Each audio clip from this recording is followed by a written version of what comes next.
नमस्कार, मी किरण. तुम्ही पाहताय महाराष्ट्र वार्ता. महाराष्ट्र वार्ताच्या हवा कुणाची या विशेष कार्यक्रमात आपले स्वागत. आम्ही आलोय पौड अंबटवेट जिल्हा परिषद गटात. या भागातील नागरिकांच्या नेमक्या समस्या काय आहेत, या भागात विकास झालाय का, लोकांच्या मनात काय आहे, चला तर जाणून घेऊयात. नमस्कार ताई, आपलं नाव काय? मनीषा नागरे. आपलं आशा तानाजी नागरे. गाव कोणतं? दिसली. एक महिलेच्या दृष्टीने तुम्हाला या दिसली गावामध्ये गेल्या काही वर्षांपासून समस्या अडचणी जाणवत आहेत का? भरपूर समस्या आहेत. महिलांसाठी काहीच गृह उद्योजक नाही, काहीच नाही, उद्योग नाही. बचत गटांना काही प्राधान्य नाही. मी स्वतः आज 15 वर्ष झाले एक बचत गट चालवते. एका बचत गटाची मी अध्यक्ष आहे. बचत गटाला प्राधान्य नाहीये. तुम्हाला काय वाटतं, अजून काय अडचणी आहेत?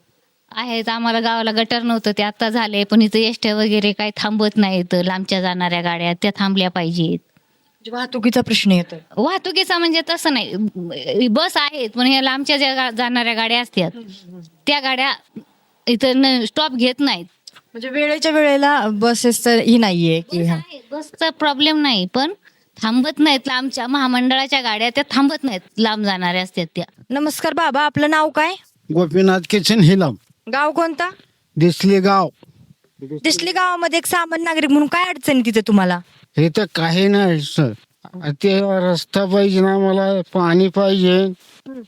हे असे इथून मागे जे पंचायत समिती आणि जिल्हा परिषद मध्ये सदस्य होते, त्यांनी काही कामे केली असं वाटतंय का तुम्हाला? नाही. नमस्कार, आपलं नाव काय आणि गाव कोणतं? विनायक तोरवे, गाव दिसली. दिसली गावामध्ये एक सामान्य नागरिक म्हणून काय काय अडचणी आहेत तिथे तुम्हाला? अडचणी भरपूर आहे. जेवढ्या सांगता येत नाही, सांगू का नको सांगू असं झालं. पाण्याची, रोडची समस्या. पाण्याची रोडची समस्या तर आहेच, तर वेगळा विषय.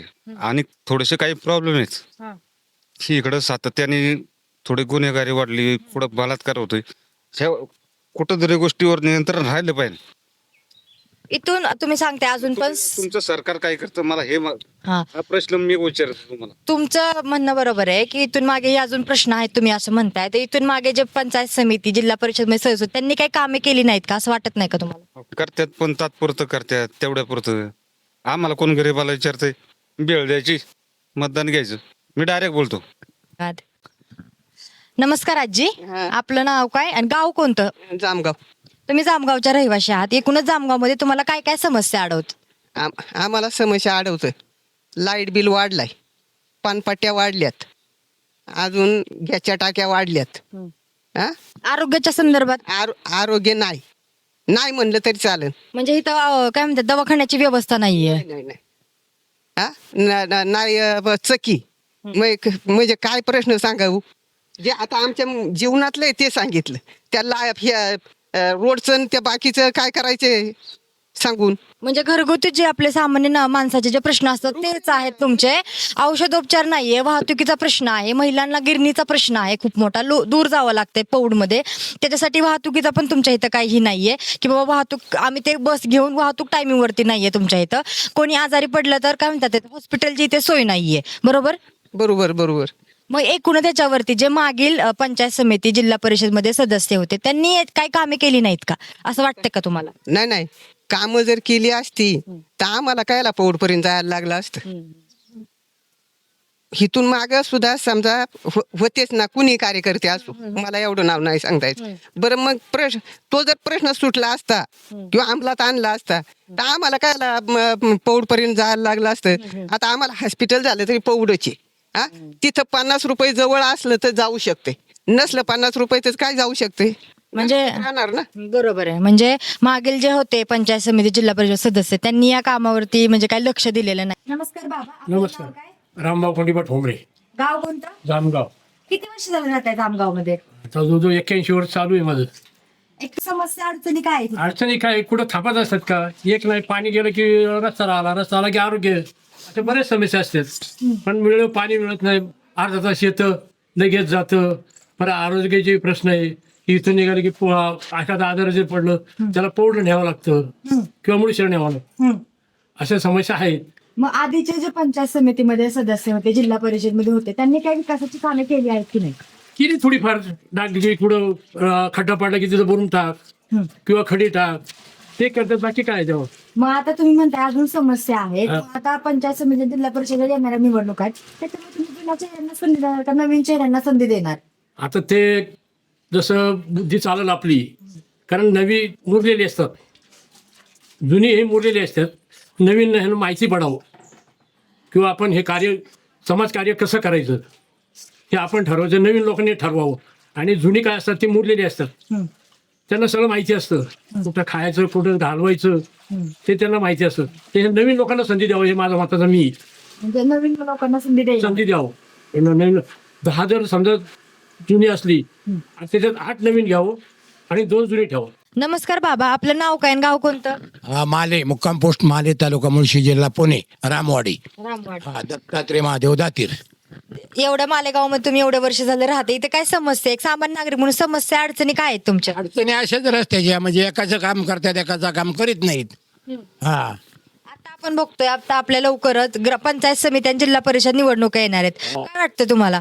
काय आता ते जे असं निवडून जाणार ते जाणार, आपल्यासारख्याचं काम नाही. आपल्याला एक वेळेला खायची मिळायची बराबर. मग आधी जे इथं पंचायत समितीमध्ये सभापती म्हणजे होते, सदस्य होते, जिल्हा परिषद सदस्य होते, त्यांनी या कामावरती काही लक्ष दिलं नाही का? तिला पण ते पकडं कुठं ठराविक ठिकाणी योजना राबतात, काही ठिकाणी राबत नाहीत. म्हणजे होईल हवा तेवढा विकास झालेला नाही. नाही एवढा नाही झालेला. मग आता आपल्या पंचायत समितीच्या निवडणुका येत आहेत, जिल्हा परिषद येत आहेत, तुम्हाला काय वाटतंय? तुम्ही म्हणताय आता अजून समस्या आहेत, मग तुम्ही त्याच लोकांना परत संधी देणार का नवीन चेहऱ्यांना संधी देणार? वेगळ्या देणार, कारण का जशी जशी ग्रँड मिळते तशी तशी जिकडे नकोय तिकडे 2-2 वेळा कागद टाकतात, जिथं पाहिजे तिथं नाही. आता तुम्ही तिथं रोडला आला, तिथे रोडला नीट रोड नाही, ह्या इकडून इथून रोड नाही. म्हणजे रोडची समस्या आहे, पाण्याची समस्या आहे. समस्या वेळेवर पाणी नसतं, आता पाणी नाही सणाच्या दिवशी. नमस्कार बाबा, आपलं नाव काय? सदाशिव माधू दातीर गाव कोणतं? माल. मालेगावमध्ये एक सामान्य नागरिक म्हणून तुम्हाला काय काय समस्या आहे तिथे? काय काय समस्या आहेत तेव्हा जे आल्यात ते जात्यात एकीकडनं आमच्या काहीच येत नाही. म्हणजे रस्त्याची, पाण्याची. आता रस्ता तर तुम्ही बघतायच पाहताय समस्या, मग त्याच्यात खड्डेच आहेत, अजून काही समस्या झाली नाही. त्याच्यानंतर आमची गटारं झाली नाही, आता पतर आम्ही स्वतः बांधलेली आहेत गटारं, त्याच्यावर काही केलं नाही त्यांनी. आम्ही पाईप आणून गटारं वगैरे केलेली आहेत. आता तुम्ही म्हणताय अजून पण इथे समस्या आहेत, म्हणजे मागच्या पंचायत समिती म्हणजे जिल्हा परिषद मध्ये सदस्य होते, त्यांनी काय याच्यावरती काम केलेलं नाही? नाही केलं, आमच्याकडे काय नाही केलं. काहीच काम केलं. जे आहे ते सत्य, जिथं केलंय तिथं केलंय, आमच्याकडे आता पत्र काय नाही केलं. मग याच्यावरती काय तुम्ही आता हा प्रश्न मांडलाच असेल ना त्यांच्या समोर, तरी त्यांनी काहीच काम नाही केलेलं. लगेच म्हणजे आपल्याला लवकरच ह्याच्या पंचायत समितीच्या आणि जिल्हा परिषद निवडणुका सुरू होतात, मग तुम्ही काय परत त्याच लोकांना संधी देणार का नवीन चेहऱ्यांना संधी? नवीन चेहऱ्याला, नवीन कोण उत्करू असेल ना त्याला देणार आम्ही, कुणी का असाना. जे पहिले जुने आहेत ना त्याला बाकी देणार नाही मतदान. म्हणजे नवीन चेहऱ्यांना पूर्ण पाठिंबा तुमचा? पूर्ण पाठिंबा आहे. पौड अंबटवेट जिल्हा परिषद गटातील जनतेचा कौल आपण जाणून घेतलाय. विकास कामांबाबत नागरिकांमध्ये संताप दुसर येत आहे.